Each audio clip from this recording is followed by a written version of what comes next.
Արագ, իսկ ինչու ներել։ Թշնամու հրոսակները հարձակվում են մի քաղաքի վրա, բնակիչները փախչում են դեպի գետը անցնելու համար մյուս ափ, որպեսզի փրկվեն։ Ծանր քայլերով քրտինքը երեսին գետին է մոտենում մի արհեստավոր, մի հսկա պարկ, ուսին շալակած։ Ափի մոտ կանգնած մի փոքրիկ նավակի միջից մի մարդ ասում է.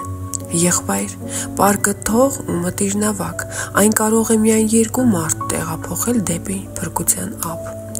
Արհեստավորը պատասխանում է. «Չեմ կարող իմ պարկը թողնել ու դրանից հրաժարվել, այն լցված է այն քարերով, որոնցով քաղաքի մեր բնակիչներն ինձ հարվածել են ու ցավ պատճառել։ Իսկ ես դրանք հավաքել եմ ու մյուս ափ պիտի անցկացնեմ, որ նույն քարերով ինձ ցավ պատճառողներին հարվածեմ։ Եղբայր, դու այդպես և նավակը կխորտակես, և ինձ և քեզ քո պարկի հետ միասին, արդ դատարկիր այն ու նավակ մտիր»։ Սակայն արհեստավորը պարկը դնում է գետնին, բացում պարկի բերանը, հանում տարբեր չափերի քարերը ու մինչև հիմա որոշում, թե ինչ մեծության և չափի քարերը թողնի իր պարկում։ Պարկերը շալակած երկնքի արքայություն մտնել անհնար է, մանավանդ երբ թշնամին մեղքի միջոցով ներխուժել է մեր կյանք, իսկ մենք դեռևս որոշում ենք, թե ինչ չափի քարեր թողնել մեր պարկում։ Սիրելիներս, կյանքում շատ կարևոր է սովորել ներել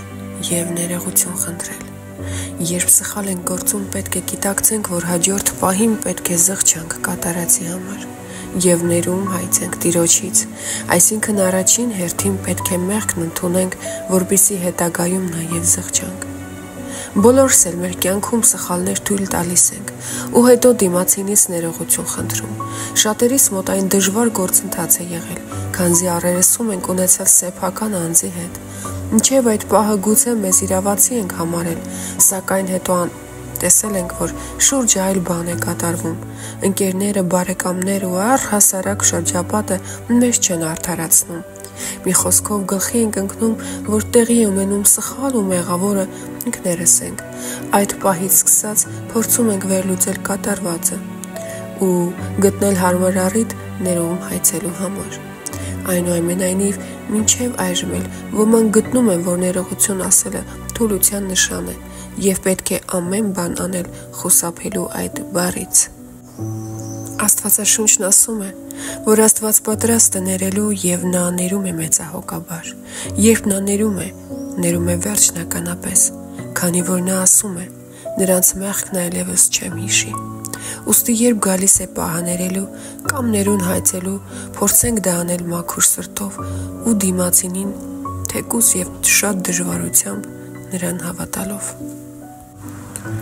Աստված մեզ միշտ ներում է։ Գուցե սա լավ առիթ է մտածելու ու հասկանալու, որ ներումը մի նոր հնարավորություն է կյանքի հետագա ընթացքը փոխելու և ամեն բան նորեջից սկսելու համար։